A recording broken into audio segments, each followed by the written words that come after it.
Have you ever wondered why Simba's first son was never seen in the Lion King movies? This is Kopa. Kopa is known as the firstborn of Simba from the book series The Lion King: Six New Adventures. But when we look at the Lion King movies, we never see Kopa. So why was he never mentioned in the movies? Or why did they make us think we never saw him in the movies? Because when we look at the end of the first Lion King movie, we see that Simba and Nala got their first cub. When The Lion King 2 comes out, we have to assume that this cub was Kiara, since this movie starts with Simba and Nala having a cub. But when you take a closer look, you can actually see that these cubs are not the same. If you look closely, you can clearly see that these are two different cubs. And even the ceremonies are different. Because in the first one, Rafiki holds the cub walking up to Pride Rock, and in the second movie, Nala brings her cub to Rafiki. So that could mean that the cub in the first Lion King movie could be Kopa. But if this really was Kopa, why was he never mentioned in The Lion King 2? What could have happened to him? And could this have something to do with Zira? Now, if you've only watched the Lion King movies and are confused right now, according to the books, The Lion King: Six New Adventures, Kopa is Simba and Nala's firstborn. He was best friends with Afua and was known for being curious. We don't have much other information about Kopa, and we only see him as a cub. But what could have happened to him as he grew older? What was the reason he wasn't in the Lion King movies? There are many theories about what could have happened to him, but first, let's look at what Disney has to say. Unfortunately, most of you are not going to like it. That's because Disney gave us an explanation for the cub we see at the end of the first movie. According to them, this cub didn't even have a specific gender, and it was called Fluffy. It was just meant as a symbol of the Circle of Life. That is also why they put the Circle of Life song under it while presenting the young cub. The Lion King 2 wasn't even planned yet at this point, so that is why the cub of the first movie doesn't look like Kiara. But wait, this only explains why the cubs don't have the same name. It doesn't explain why the two ceremonies were different, which makes me and many other fans believe there really is someone missing from The Lion King 2.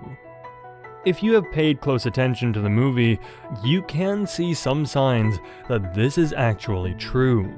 But first, let me tell you Kopa's story and what I think might have happened to him. Now, before we go over what could have happened to Kopa, it's important to remember who Zira was. She played a big role in his story. She was a devoted follower of Scar, planning to take revenge on Simba for killing him. Because as I explained in Zira and Scar's story, Zira probably didn't know that Scar was actually killed by the hyenas instead of Simba. When Zira heard Simba would be the new king, she got angry and attacked him. But of course, she lost, and her group of lionesses got banned to the Outlands. Now Zira was even more mad at Simba, and she began plotting ways of revenge, and one of her plans of revenge would include Kopa. But how would she get to Kopa since she was banned from the Pride Lands, you might think? Well, she got a little help for that. In the meantime, Zira had also gotten 2 kids. Her oldest is Nuka, and her daughter Vitani. One day, as Kopa was being curious again, he went out looking for new adventures, until he saw a strange little lion he hadn't seen before. When he got closer, he saw it was a girl. When the girl cub saw Kopa coming closer, she ran off because she was scared. Kopa found it strange, but returned to Pride Rock. The next few days, he couldn't get it out of his mind. Why hasn't he seen that cub before? He knew all the lions in the Pride Lands, and why didn't the cub live with his pride? He decided to go back the next morning. So, as the sun rose, he decided to go back to look for the little cub. There she was again. This time he tried to approach her friendly and told her not to be afraid. This time, the girl cub didn't run off. Kopa asked who she was and why she wasn't living with his family. She told him her name was Vitani and that her mother was fighting with the king of the Pride Lands, and that was the reason they had to live in the Outlands. She felt lonely because she didn't have many friends to play with. The little cubs talked for a while, and Kopa said he would bring his friend Afua the next day so that she could make another friend. So the next day, Kopa brought his friend Afua to the place he met Vitani. They all really liked each other and decided to play more often. One day, Vitani also brought her brother Nuka, and the four became good friends. But especially Kopa and Vitani got a special bond, and they became inseparable. But one day, something changed. Zira found out her daughter was friends with the son of Simba, and anger boiled inside of her. How did her daughter pick the son of the lion she hated the most? She wanted to get angry at Vitani, but then she thought of something. What if this was my ultimate chance of revenge, she thought. She thought Simba had killed the one she loved most, so she would do the same to him. This was the perfect opportunity. She then asked Vitani when she could meet that great friend of hers, and Vitani asked Kopa to come over the next time she saw him. Zira acted all nice to him so that he wouldn't notice anything. After a few weeks, she knew she had his trust. When she saw him coming from a distance, she sent Nuka and Vitani out to get her some food. When Kopa arrived at the cave where Zira was staying, he asked where Vitani was. Zira said she was out with Nuka, but that she could bring him to them. Kopa saw no danger and happily followed Zira. But then something came that he never expected. They went further and further, and when Kopa realized something was wrong, it was already too late. Zira got angry at Kopa, screaming how his father had ruined her life. She had lost the one she loved most, and now Simba was going to finally feel what she had felt. She angrily reached for Kopa with her claws, letting all of her anger out. She picked up his bloody body and brought him to the border of the Outlands. Zira then returned to her home like nothing had happened. She didn't tell her kids because she knew they wouldn't understand. The next day, Vitani went out to look for Kopa, since they were now playing every day. When he wasn't there, she was kind of confused. Normally, when he has a busy day with his family, he comes to tell her first. But since Vitani wasn't allowed in the Pride Lands to look for him, she went back home. She went to ask her brother Nuka if he knew where Kopa was, but he also hadn't seen him. Strange, she thought, but she would wait for the next day. The next morning, she went to their meeting spot again, but Kopa wasn't there. She got a weird feeling, like she knew something was wrong. She went back to her brother Nuka and asked if he wanted to look for Kopa with her. Zira overheard them talking, and in a panic, asked Vitani to help her look for food so that she would forget about Kopa. But Nuka couldn't stop thinking about what his sister had said. Therefore, he went to look for Kopa on his own. After an hour of looking, he was almost about to give up, until he saw something. It could be nothing, but he still went to check it out. And as he came closer, he realized it was an animal. He ran towards it and soon realized that he recognized the body. It was his friend, Kopa. It was a big shock. How could this happen, he thought. He cried as he saw his friend lying lifeless on the ground. Just as he was about to walk away, he noticed something.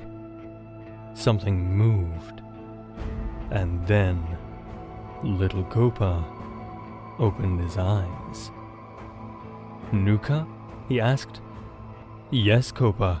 I am here. What happened?" Kopa explained to Nuka what his mother had done to him. All the cruel things she had said, how badly she hurt him and left him here to die. But to his surprise, Nuka changed. He got angry and said, "How dare you make these things up about my mother? I thought you were my friend." Kopa was in shock. He didn't understand. He had done nothing wrong. "You have to believe me, Nuka. You guys are not safe. Come back with me, back to the Pride Lands." But Nuka refused. He told him to shut his mouth, or he would tell his mother the lies he had made up. Little Kopa was helpless and scared, and therefore decided to go away. He said, "I'm sorry, Nuka. I tried." And with that, he slowly walked towards the horizon, away from the Pride Lands, because he was scared Nuka would tell Zira he was alive and that she would kill him for real then. He could come back when he was bigger and stronger to tell everyone the truth. But for now, he wasn't safe, he thought. He went out and was never seen again. Nuka returned home and told Vitani what had happened. Vitani didn't believe him. She knew her best friend wouldn't make such a thing up. Nuka told her to wait it out. If he was such a good friend, he would return to her, he said. They didn't tell their mother, since they didn't want to make her mad. Vitani still went to the place she would meet up with Kopa every day for weeks. But she never saw him again. She slowly began to believe Nuka. Therefore, Nuka and Vitani also started to believe Simba and his family were the enemy, just like their mother had always said. After all this had happened, Kiara was born. So that means she had never met her brother. That would be a believable reason Kopa wasn't in The Lion King 2. But unfortunately, we can't consider all of this canon, because the authors of the books where we read about Kopa were not related in any way to the original production of the movies. The reason you see the Disney logo on the cover of the books is that they just gave them the license to release the books. Because if something is not canon, that means that something is not included in the official storyline. But I do see some signs in the movie that could indicate Kopa might be included. First, we should look at the time Kovu and Kiara meet each other. When they escape the crocodiles, we see them playing together while Zira is watching them in secret. Then, Simba shows himself and Zira angrily growls back. Simba then angrily tells Zira that she knows the penalty for returning to the Pride Lands. In response, Zira pushed Kovu forward, her other kid that she got later, after Nuka and Vitani. With pushing him forward, she indicates that if Simba needs his pound of flesh, he can take Kovu. Maybe she left him as an opportunity for Simba to avenge his father Mufasa, but that doesn't really make sense considering that Zira thinks that Simba killed Scar. That should already be taken as revenge.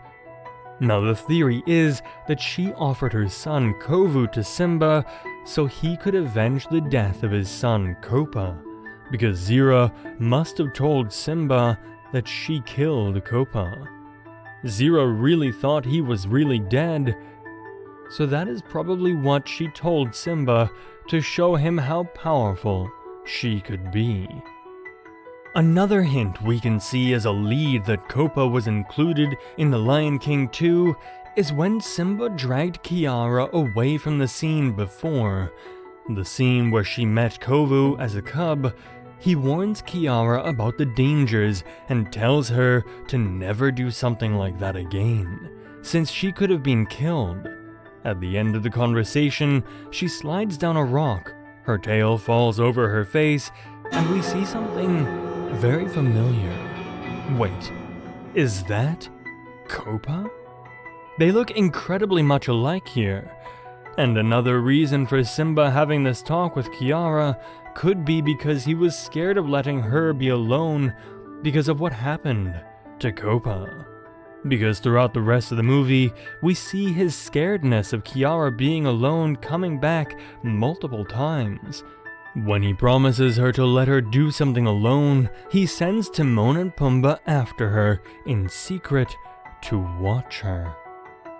Whether or not you include Kopa in your canon Lion King universe is up to you, but unfortunately, the director of The Lion King announced that he didn't have any idea who Kopa was while making the movie, which is very strange if you ask me, because they did a very big analysis on how the animals lived to make the movie as realistic as possible. Why wouldn't he do this research on the pretty famous books?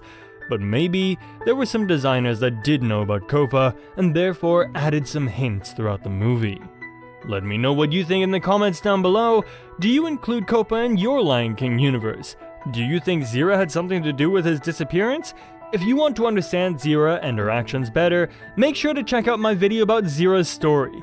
I hope you enjoyed this video. Don't forget to subscribe to see more from the Pride Lands, and we'll see you in the next one.